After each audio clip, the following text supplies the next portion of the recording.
मित्रांनो, तुम्ही जर या चॅनलवर नवीन आला असाल तर चॅनलला लाईक आणि सबस्क्राईब करायला विसरू नका आणि बेल आयकॉन प्रेस करायला विसरू नका, म्हणजे माझ्या सर्व व्हिडिओची नोटिफिकेशन तुम्हाला लगेच कळेल।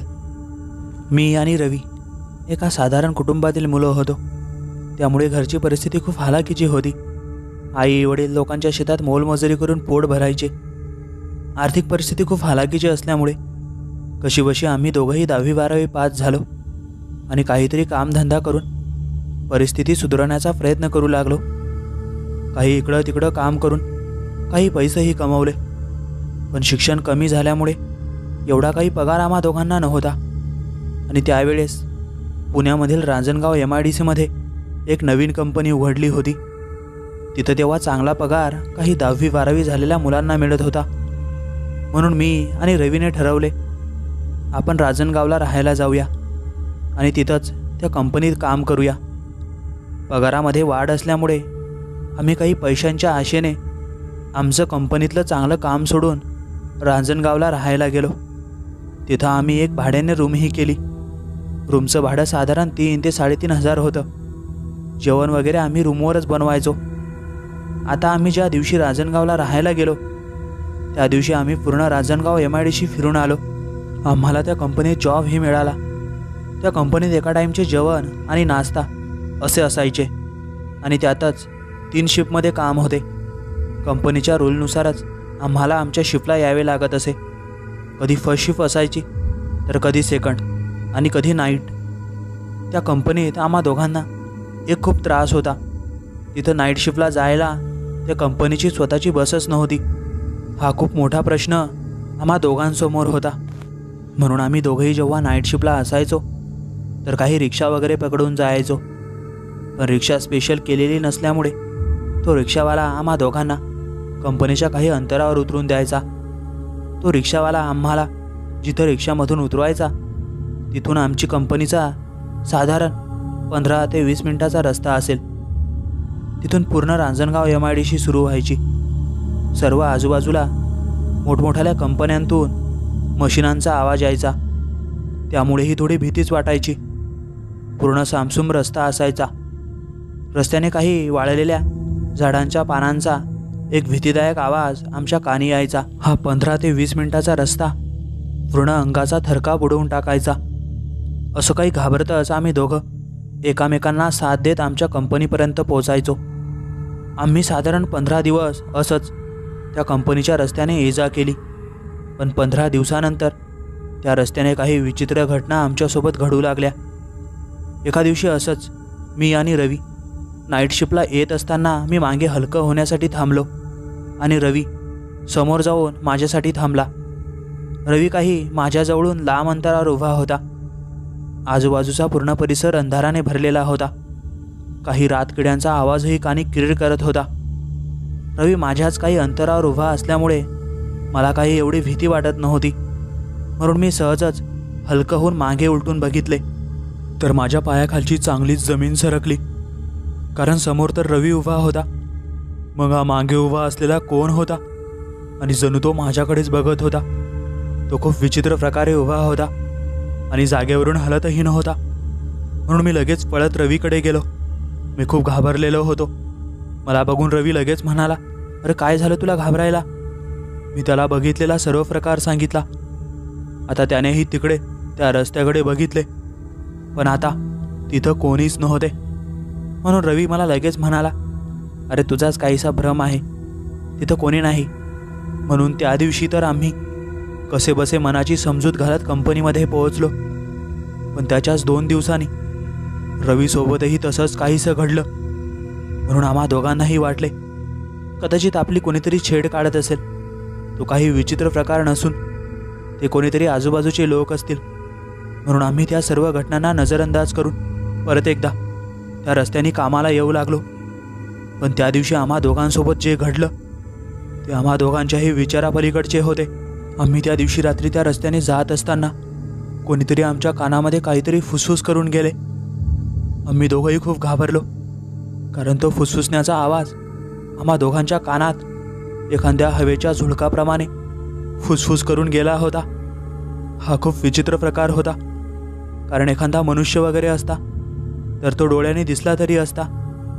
त्या दिवशी रात्री आम्हा दोघांच्या अंगाचा चांगलाच थरकाप उडाला होता, कारण ह्या विचित्र घटना सतत आम्हा दोघांसोबत घडत होत्या. म्हणून त्या दिवसपासून रवीने आणि मी एक निर्णय घेतला, आपण एखादी रिक्षा स्पेशल सांगूया, म्हणजे तो रिक्षावाला आपल्याला दररोज कंपनीपर्यंत सोडून देणार, म्हणजेच आपल्याला काही काळजीच राहणार नाही. म्हणून आम्ही आता आमच्या सुट्टीच्या दिवशी एखादा चांगला रिक्षावाला कुठं मिळतो का बघू लागलो, जो आम्हा दोघांकडून कमी भाडं घेणार आणि रात्री अपरात्री आम्हाला कंपनीपर्यंत घेऊनही जाणार. पण तसा रिक्षावाला आम्हा दोघांना शोधूनही दिसत नव्हता. आम्ही खूप रिक्षावाल्यांना विचारले, पण त्यांचे सर्वांचे भाव वाढलेले होते. त्यांच्या भावाप्रमाणे आम्हाला त्या कंपनीत जॉब करायला परवडतही नव्हते. पण म्हणतात ना, जो शोधतो त्याला देवही मिळतो, तसंच काहीसं आमच्यासोबतही घडलं. आम्ही त्या काही रिक्षावाल्यांच्या पुढं आल्यावर आम्हाला एक काका भेटले. ते काका स्वभावाने चांगले वाटत होते. त्या काकांनी काही दिवस त्या MIDCमध्ये कामही केलेले होते, म्हणून त्यांना सर्व माहीत होतं. ते काका आम्हाला काही आमच्या कमी भाड्यामध्ये तिथं त्या कंपनीला सेकंड शिफ्टला आणि नाईट शिफ्टला पोहोचवून देणार असे ते काका आम्हाला म्हणाले. पण आता काहीसा आम्हा दोघांचा जीवात जीव आला. आता ते रिक्षावाले काका आम्हाला आमच्या वेळेवर त्या रिक्षांच्या बस स्टॉपवर भेटायचे. आता आम्हा दोघांचीही नाईट शिफ्ट चालू होती. आम्ही रात्री 11 वाजता जायचो आणि परत सकाळी 6 वाजता यायचो. आम्ही सतत त्या काकांच्या रिक्षाने पूर्ण एक सप्ताह गेलो असेल. आणि आम्हा दोघांचीही आता कंपनीने शिफ्ट बदललेली होती. आता आमची सेकंड शिफ्ट लागली होती. दुपारी 3 वाजता आमची सेकंड शिफ्ट चालू व्हायची आणि रात्रीला 11:30 वाजता सुटायची. त्या रिक्षावाल्या काकांना आमच्या कंपनीपर्यंत यायला साधारण अर्धा तास लागायचा. कधीकधी ते काका लवकरही यायचे, पण कधीकधी ट्रिपमध्ये अडकून असल्यामुळे त्यांना उशीरही व्हायचा. म्हणून आम्ही त्यांची वाट बघत कंपनीच्या बाहेर थांबायचो. आणि त्या दिवशी आमची सेकंड शिफ्ट होती, म्हणून रात्री 11:30 वाजता आमची सेकंड शिफ्ट सुटली. मी आणि रवी कंपनीच्या बाहेर आलो. काही कंपनीच्या लोकांकडे त्यांच्या स्वतःच्या काही 2 व्हीलर 4 व्हीलर होत्या, म्हणून ते सर्व आता त्यांचे वाहने घेऊन त्यांच्या घराकडे निघाले. आता त्या कंपनीच्या बाहेर त्या काळ्याकुट्ट अंधारामध्ये मी आणि रवीच उभा होतो आणि त्या रिक्षावाल्या काकांची वाट बघत होतो. खूप वेळ झाला होता, पण आज ते काका का नाही आले असे आम्ही एकामेकांना सांगू लागलो. बघता बघता वेळ खूप निघून गेला. रात्रीचे साधारण 12:30 वाजले तरी काका आले नव्हते. चारही बाजूंनी आता आम्हाला अंधारच दिसत होता. पण आता काहीसा आवाज आम्हा दोघांच्या कानी येऊ लागला. जणू काकांची रिक्षाच येत असावी. आणि आता त्या अंधारात काही लाईटांचा प्रकाशही चमकताना दिसत होता. ती काकांचीच रिक्षा आहे आता आम्हा दोघांनाही कळाले होते. आणि तो लाईटाचा प्रकाश आमच्या काही जवळ आल्यावर आम्हाला दिसले ते काकाच आहे. आम्ही आता त्या रिक्षामध्ये बसलो आणि त्या काकांना विचारू लागलो, काका एवढा का वेळ लागला तुम्हाला, नाहीतर तुम्ही लवकर येतात.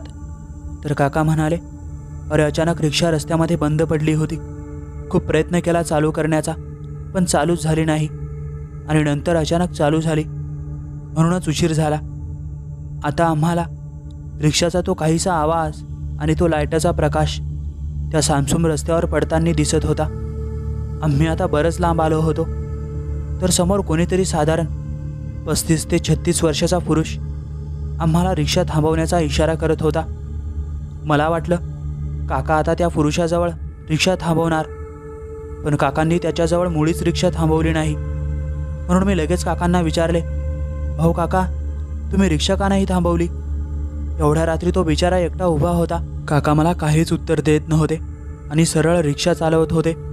आणि आता पुन्हा एकदा काही 2 ते 3 पुरुष रस्त्याच्या कडेला उभं राहून आम्हाला रिक्षा थांबवण्याचा इशारा करत होते. काकांनी तिथंही रिक्षा थांबवली नाही. हा काय प्रकार होता काही कळत नव्हते. पण काका खूप प्रेमळ स्वभावाचे होते. मग काकांनी त्या संकटात असलेल्या प्रवाशांसाठी का बरं रिक्षा थांबवली नसेल? आम्हा दोघांनाही काही कळत नव्हते.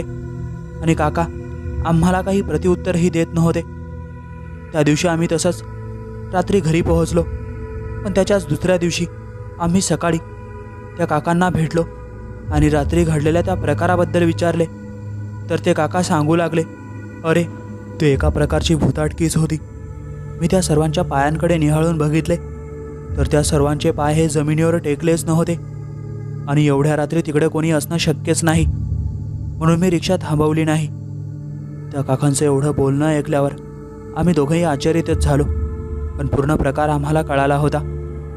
मित्रांनो, कथा जर तुम्हाला आवडली असेल तर नक्की लाईक करा आणि तुम्ही आपल्या चॅनलवर नवीन आला असाल तर आपल्या चॅनलला नक्की सबस्क्राईब करा.